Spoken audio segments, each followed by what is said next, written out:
Welcome to Crushed Husband. Please like the video and subscribe. Let's begin. I don't know what I expected when I showed up to the launch party. Maybe a little celebration. A congratulations you made it moment. Instead, I was met with whispers and laughter. Behind me, I could hear someone mutter, "That's the test run husband." The words stuck in my chest like a knife. The whole damn thing was my idea. The resort, the plan, the $20 million, every penny I'd thrown at it because Rena said she had the vision. She said we'd change the game together. And we had, until she decided I wasn't part of her game anymore. I watched her, smiling through her speech, as if everything was perfect. She thanked everyone, her partner Devin, her team, the people who had helped bring this dream to life. Then she turned to me, walked across the stage, and handed me an envelope. I could feel every eye in the room on me. First official task of this resort, our divorce. Sign and leave. My chest tightened, the air went cold, and for a second, the world felt like it was spinning. I didn't say a word. I just took the envelope and walked out. I could hear the cameras clicking, the murmurs in the crowd, but I didn't stop. Not a single glance back. I didn't need to. I had a plan. Back home, I went straight to my office, opened the safe, and began working. The $20 million wasn't just a gift. It was a calculated investment, tied to every contract, every agreement, every clause. It was structured so that if things ever went sideways, I had a way out. They thought I was too trusting to protect myself. Funny thing is, I wasn't. I spent hours cross-referencing everything, leases, licenses, contracts. There was a laugh in my throat. Not because it was funny, but because it was just the beginning. They never read the fine print. They thought I was the fool, but that's what happens when you underestimate someone who has nothing left to lose. I dropped the envelope on the desk and went straight to my safe. No hesitation. The cold metal door clicked open with the familiar sound, like it was waiting for me. Inside was everything I'd been careful to keep. Receipts, agreements, contracts, wire transfers, all of it documented. I'd kept track of every penny. Nothing was ever just a gift. The $20 million wasn't a favor. It was business capital, a calculated risk. And now, it was time to make sure it paid off. I pulled out the first stack of papers, performance clauses, ownership shares, vendor contracts, the land lease for the resort. Every single document had my name on it. Not Rena's, not Devin's, mine. I could almost hear their voices in my head. He trusts people too much. He's too nice to watch his back. He'll never read the fine print. Funny, they were wrong. Hours went by as I sifted through the papers. The sharp edges of the documents started to feel like old friends, familiar, reliable. The more I looked, the more I saw how much they'd missed. The resort's liquor licenses, I'd put my name down as the backer. The interior contracts, traced to me. The suppliers, the contractors, they all had paperwork linking them back to me. It was all there, everything they needed to keep the dream alive, and everything they'd need to tear it apart if they decided to screw me over. I laughed quietly to myself as I leaned back in my chair, the smell of old paper and leather filling the room. Not because I was happy or relieved, I wasn't okay, but because they never thought to read the fine print. And now, the weight of it was starting to settle in my chest. They thought I was the fall guy. But I wasn't. I was the one who'd planned for everything to go wrong, just in case. It was like playing chess, and I'd made my first move. They didn't even know the game had started yet. The financial structure of it all was a thing of beauty. Each dollar, each contract, each agreement, tied together like a web. Pull one thread, and the whole thing unraveled. It wasn't just about the money anymore. It was about control. And I was going to take back what was mine, every last piece. I sat there, my mind running through the next steps. What I'd do, how I'd do it. The resort was going down, whether Rena and Devin liked it or not. And there wasn't a damn thing they could do to stop me now.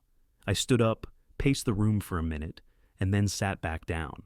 I wasn't angry anymore. I was past that. This was about power. It was about making them understand who they had crossed.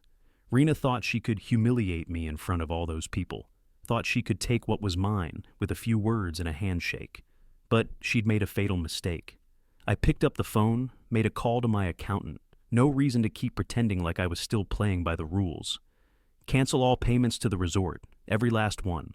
Pull everything. I want to freeze it all. I hung up before they could say another word. I didn't need explanations. I didn't need apologies. I just needed results. And they were coming. Fast. I turned the papers back to the front of the pile, scanning for the last few details I needed to finalize. As I flipped through the contracts, my mind shifted. No more waiting, no more playing nice. The real game was about to begin. I opened my laptop, the glow of the screen lighting up my face in the dark room. The resort's financial back end was still open from when I'd last accessed it. And that's when I saw it. The cracks, the forgotten credentials, the passwords they never bothered changing after I'd set them up. I could practically feel their arrogance through the screen. They'd thought they'd locked me out, thought I was out of the loop. I smiled to myself, fingers flying over the keys. In a few minutes, everything they thought they controlled was about to slip through their fingers. I started with the vendor payments, freezing them one by one. It wasn't hard.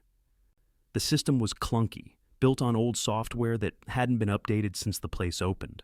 All those people who'd trusted Rena and Devin, who'd thought they had solid contracts, they didn't know what was coming. Next, I paused the payroll. No one would get paid. They'd probably think it was a technical issue at first. Compliance problems, account verification delays, the usual crap that no one questions. Let them spin their wheels while I pulled the rug out from under them. I froze maintenance contracts too. Let the place rot for all I cared. Every piece of the operation was built on promises and false security. Once I was done, I clicked the final box. Activate withdrawal clause. $20 million gone in 48 hours. The resort had a few days before they realized what happened, before they noticed that their funding was drying up. And by then, it would be too late. The money would be pulled, and all their little games would crumble into dust. I shut down the system, wiped my tracks, and closed the laptop. Everything was in motion. I didn't need to keep watching. I could already hear the chaos building in my head. I walked over to the bar, poured myself a drink, and took a long swallow. The burn of the whiskey was sharp, cutting through the tension that had built up in my chest. The city lights outside flickered, distant and indifferent, like they always did. I didn't feel relief, though. Not yet. I watched the night unfold in front of me. No one knew what was coming. The people at the resort, Rena, Devin, none of them realized that they were already losing, that their little empire was hanging by a thread. I leaned back in the chair, watching the lights twinkle below, each one a reminder of everything I'd worked for, everything I'd built. This wasn't just about revenge. It was about taking back what was mine. They thought they could control me. Now I was controlling everything. Monday would be the beginning. They wouldn't have a clue until then, and by that point, the damage would be done. There was no going back after that. I'd make sure of it. Another sip of whiskey. A smile tugged at my lips. I didn't need to say a word. The next move was already in motion, and I wasn't planning to stop. Not until I had everything I wanted. I finished the drink, stood up, and walked to the window. Let them sleep easy tonight. Come Monday, they'd wake up to a new reality. Monday morning came like a freight train. My phone started lighting up the second I stepped out of the shower. Dozens of missed calls, Rena, Devin, a few names I didn't recognize, all from the resort. I didn't bother listening to the voicemails. The panic in their voices would be all over their faces soon enough. I sat down, poured myself a coffee, and let it sit there. I had time for them to stew, time for the world they'd built to start collapsing in on itself. Then the doorbell rang. I wasn't surprised when my doorman announced, "Marcy's here," like he didn't even need to ask. Marcy was Rena's assistant, always running around, looking like she hadn't slept in a week. She stepped into the room, looking frazzled, her eyes wide. "Everything's a mess," she said, her voice tight. "Vendors are furious. The staff's unpaid. Bookings have been canceled. We're in free fall, and she doesn't know what to do." I raised an eyebrow. "She doesn't know what to do?" I repeated, leaning back in the chair, taking my time. "You're telling me she's clueless?" Marcy nodded, her eyes darting to the floor, clearly not wanting to be caught in the middle of this. She was a cog in their machine, and now that it was breaking down, I could see the cracks starting to show. I stood up slowly, walked over to my desk, and grabbed the envelope I'd prepared. I held it out to her without a word. She took it like it weighed 1,000 pounds. "Give this to Rena," I told her, my voice low, controlled. "Only Rena. She has 24 hours. Her hand trembled slightly as she nodded, clutching the envelope to her chest. She hesitated, like she might say something, but then just turned and left, the sound of her footsteps echoing down the hallway. I watched her go, then sat back down at the desk. I let the coffee cool while I stared out the window. The city was just waking up, cars honking, people rushing, life moving like it always did. I couldn't help but think how much that felt like Rena's life now. Just moving, but without any control. She had built something big, something shiny, and thought she was untouchable. But the truth was, she was already out of moves. I took a sip of my coffee, savoring the bitterness as I watched the sky turn from gray to pink. The sun was rising, and in 24 hours, everything would shift. I wasn't just watching the world burn, I was starting the fire. I looked down at the envelope again, even though it was already gone. Inside was my buyout offer, a full management takeover proposal. I wasn't asking, I wasn't negotiating, I was taking control. And if Rena didn't want to accept, well, that was fine. I already had my exit plan, but she wouldn't have much choice. The next 24 hours were going to be interesting, for her, for Devin, for everyone else who thought they could screw me over. The clock was ticking. I set the empty coffee cup down, stood, and walked over to the window. The city stretched out before me, full of possibilities. By the end of today, I'd be in control. It was time. I walked into the boardroom with my shoulders back and my head high. The room was quiet, too quiet. It was like the air had thickened, everyone's nerves on edge. Rena was sitting at the head of the table, her usual confident posture gone. She looked smaller, less sure of herself than I'd ever seen her. She was already wearing that tight, forced smile, the one she thought could mask what was really going on inside. Devin wasn't there. I hadn't expected him to be. He knew this was coming, and he wasn't about to face the fallout. Not yet, anyway. The senior team was scattered around the table, eyes darting between Rena and me, trying to figure out what this was all about. They didn't know the half of it. Their loyalty was shaking too. They could smell the change in the air. I took a seat across from Rena, not bothering to wait for her to say anything first. I already knew what she was thinking. How do I fix this? How do I keep control? But it was too late for that. I dropped a stack of papers on the table, the sound of them landing like a final verdict. Rena's gaze flicked to the documents, then back to me, her expression hardening. She was trying to hold on, pretending to be unbothered, but I could see the cracks in her eyes. She knew she'd lost. "Rena," I said quietly, leaning forward just enough to make sure she heard every word. "This is over. You're stepping down. Devin's out. I'm taking over as chairman." She opened her mouth to protest, but I held up a hand, silencing her before she could get started. She wanted to argue, I could tell. She wanted to shout, to demand answers. But I wasn't here to negotiate anymore. I wasn't here to listen. The documents on the table were a list of terms. Repayment of all funds, asset seizure, operational restructuring.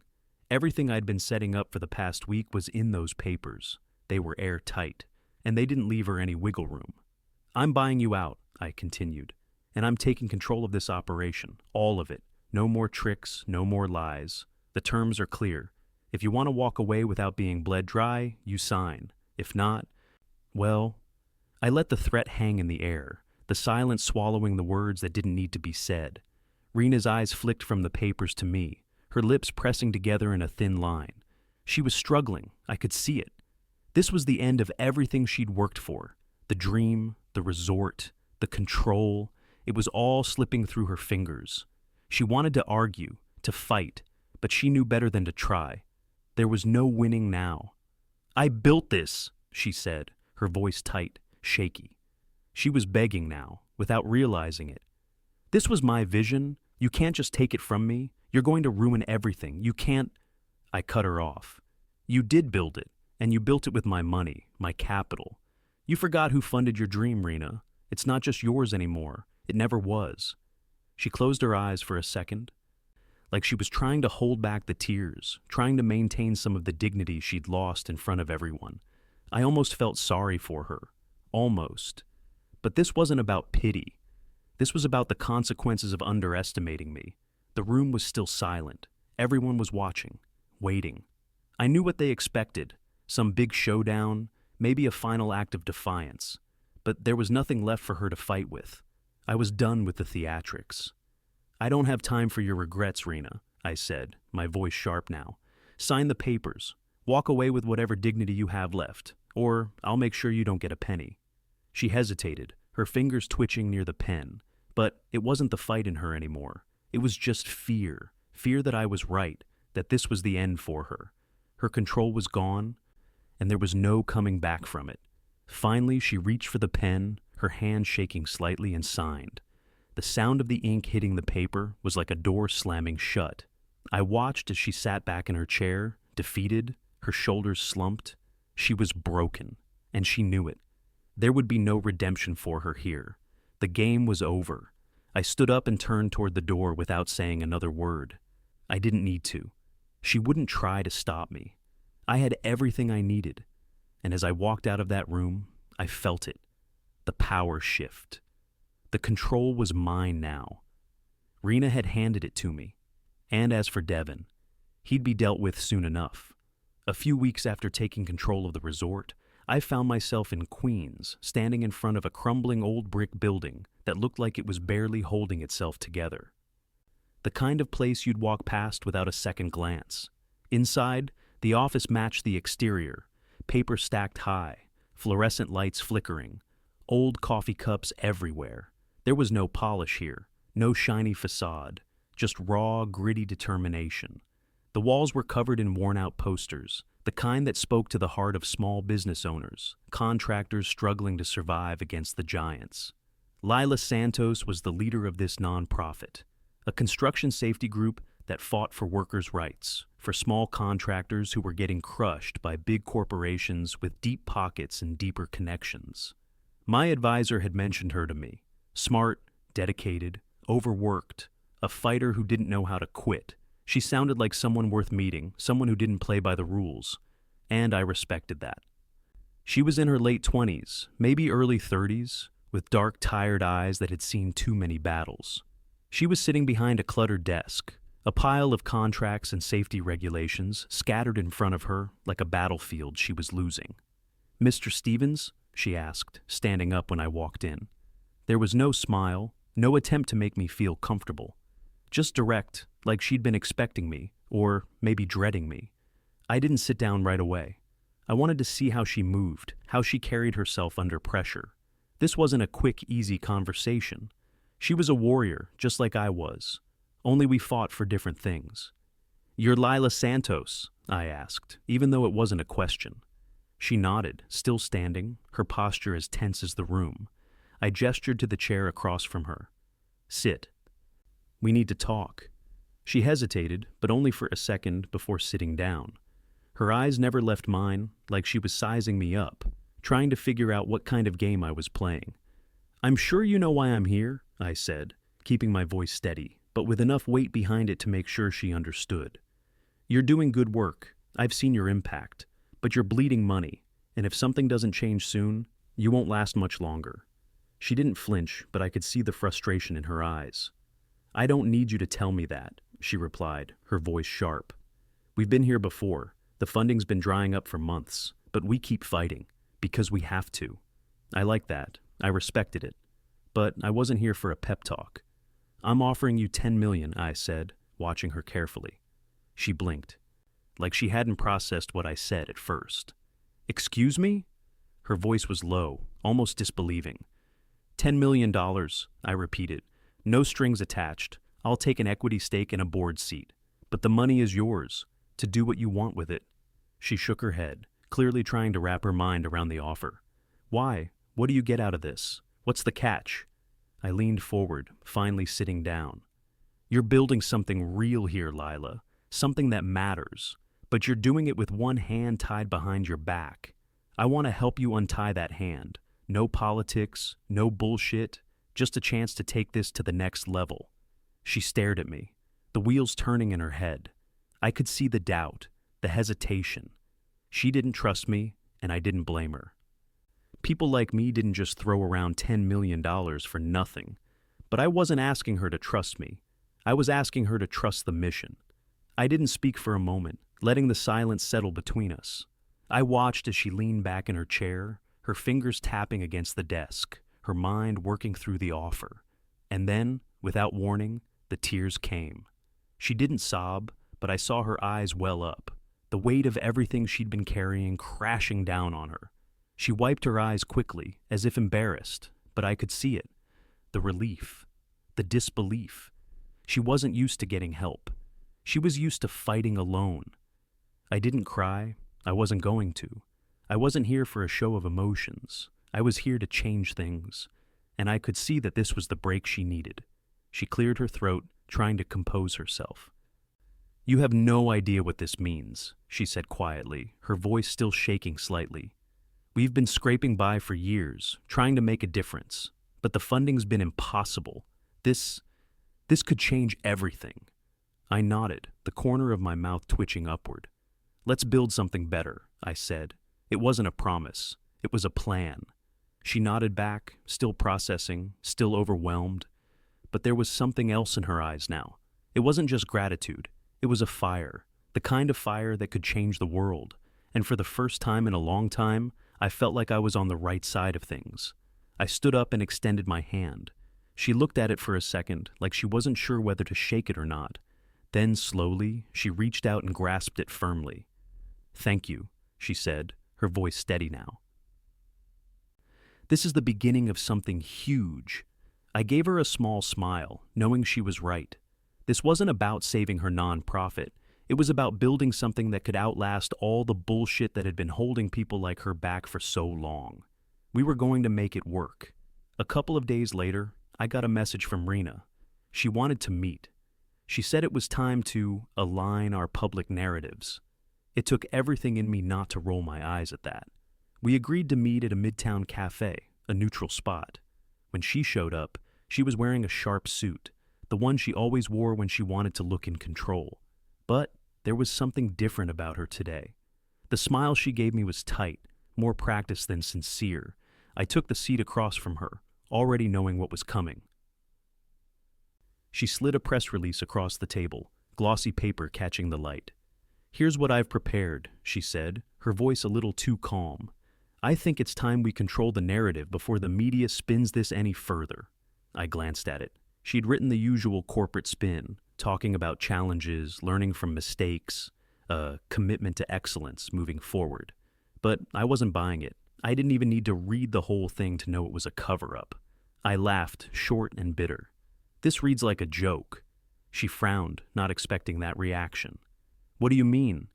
"Rena, this is nothing but PR fluff. It doesn't address what actually happened. It doesn't admit to a damn thing," I said, flipping the paper over and pulling out a pen. I crossed out line after line, the ink harsh against the pristine white. "You're trying to gloss over everything. The investors, the staff, the public, they'll see through this.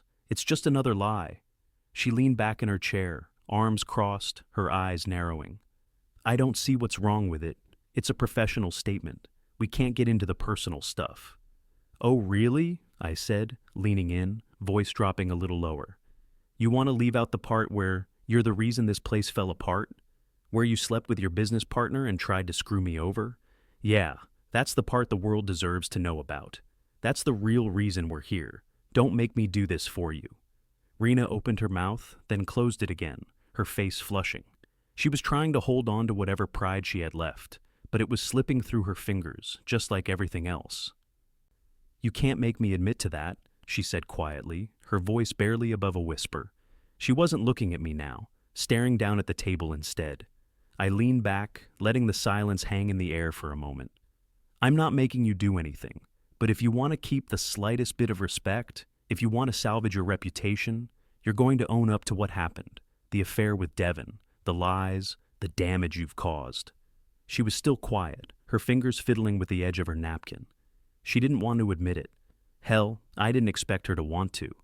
But it had to be said. And the longer she resisted, the more it was going to eat her up. After a long, painful pause, she looked up at me, the fight gone out of her. "Fine, I'll write it, but this stays between us." The world doesn't need to know everything. I shook my head. No, Rena. Everything needs to come out. No more hiding. She bit her lip, but I could see the crack in her armor. Slowly, she pulled the laptop from her bag and opened it, her fingers hesitating above the keyboard. She typed for a long time, her brow furrowed. The words came slowly, like she didn't want to admit them even as she was typing them. Finally, she stopped, stared at the screen, and then hit the keys again. Her voice was tight when she spoke.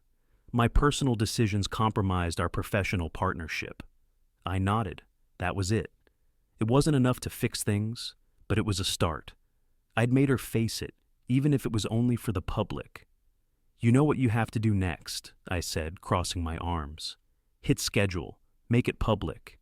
She looked up at me, eyes full of something, anger, regret, maybe both. But she did it. She clicked the button, the press release going live, and with it, any hope she had of keeping her power. I stood up, sliding the laptop back toward her, and gave her one last look. We're done here, I said, turning to leave. Rena didn't say a word as I walked out, but I knew she understood.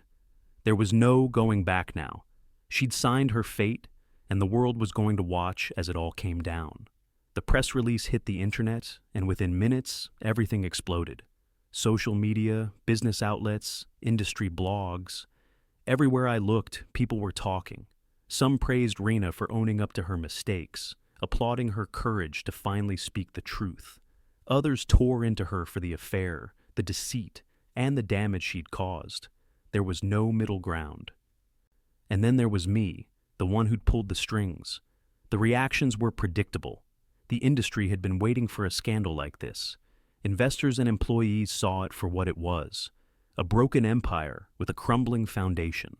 But the bigger story was the one I wasn't expecting. My name came up in nearly every article. They were curious about me, who I was, what I'd done, why I'd let her get away with it for so long. The questions were everywhere. Was I a victim? Was I just playing the long game? People were fascinated, as if they couldn't figure out if I was the hero or the villain. They were right to wonder. But the truth was more complicated. Victor, Rena's former partner, got roasted online. People dug up old interviews, old photos, and every dirty little secret they could find. His name was dragged through the mud. And it didn't take long before he quietly disappeared from the hospitality scene. No one wanted to touch him after that. I'd never seen him again, and I didn't care to. He had his own reckoning, one he was too weak to handle. As for me, offers started flooding in. Invitations to speak on business ethics, advisory positions, corporate retreats asking me to talk about what happened and how I'd handled it with dignity. Dignity. What a joke. I wasn't interested in playing their game, but I listened. I kept my options open.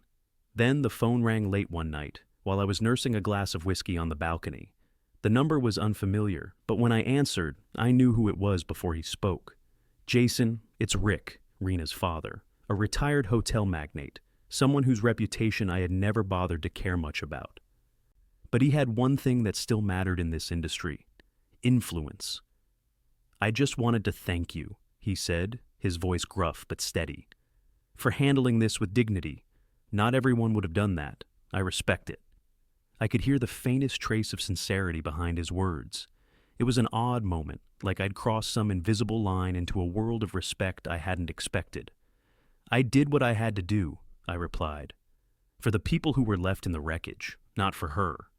He chuckled quietly, and for a brief moment, I realized we were more alike than I cared to admit. Well, you did it right, he said. And that's something, in this business. I hung up shortly after that, the conversation lingering in the air like smoke. It felt like a closing chapter, one I hadn't written, but one I'd forced to be finished. That night, I met Lila Santos for drinks on a rooftop in the city. She was tired. There was always something weighing on her, but there was a quiet satisfaction in her eyes. No press, no cameras, no one asking for her time. Just us, watching the city buzz below, its lights reflecting our shared sense of quiet understanding. We didn't talk much. There wasn't a need for small talk. She knew what I'd done, what I was doing now. She knew that I wasn't playing a game anymore. I wasn't trying to tear people down. I was rebuilding, something that felt better than anything I'd ever done before. The wine was good, better than I expected, and as I sat there, listening to the hum of the city, I realized something. I wasn't angry anymore. I didn't want to burn everything to the ground. I didn't need to. What I was building now had more purpose than any of the chaos I'd left behind. Lila raised her glass. "To new beginnings," she said quietly. I clinked my glass against hers, the sound sharp in the quiet of the night. "To building something better," I said, meaning it. And for once, I felt like I wasn't fighting the world. I was changing it. 6 months passed in a blur of small victories and quiet moments. I'd moved on, rebuilding, not burning. The pieces I'd put in place were working, and I felt a kind of peace I hadn't known in years. But then, one morning, a FedEx envelope arrived. No return address, just a stamp from Oregon. I knew instantly who it was from. Rena. I sat at my desk, holding the envelope for a long time before I opened it. There was no rush. Whatever was inside didn't change anything. The letter was brief. Rena told me she was living in Oregon, working at a community hostel now, managing programs for travelers and displaced workers. She said she was broke, but she was happy. She apologized for everything, said she finally understood what I'd been trying to build. She admitted her mistakes, and she ended it with something that caught me off guard. "I see now, Jason. I see it now." I read the letter through twice, my eyes skimming over the words, but nothing hit me the way I thought it would. There wasn't any anger, no satisfaction, just a hollow sort of recognition. She was on her own now, and I'd moved on long ago. I didn't respond. I couldn't see the point. Instead, I folded the letter back up and filed it away, slipping it into a drawer beside old deeds and contracts, papers that no longer mattered. They were part of the past, just like her. Later that night, I sat on my couch, the city lights flickering in the distance through my windows. My phone buzzed with a message from Lila. "Dinner tonight? Ethiopian or Thai?" I smiled, my fingers tapping out the reply. "Surprise me." She responded almost immediately. "Done." I set the phone down and let myself relax. There was no bitterness in my chest, no weight in my stomach. It wasn't out of revenge, it was just peace. The rebuild was real, and I was moving forward. I didn't need to go backward anymore, and for the first time, I felt like I was exactly where I was supposed to be.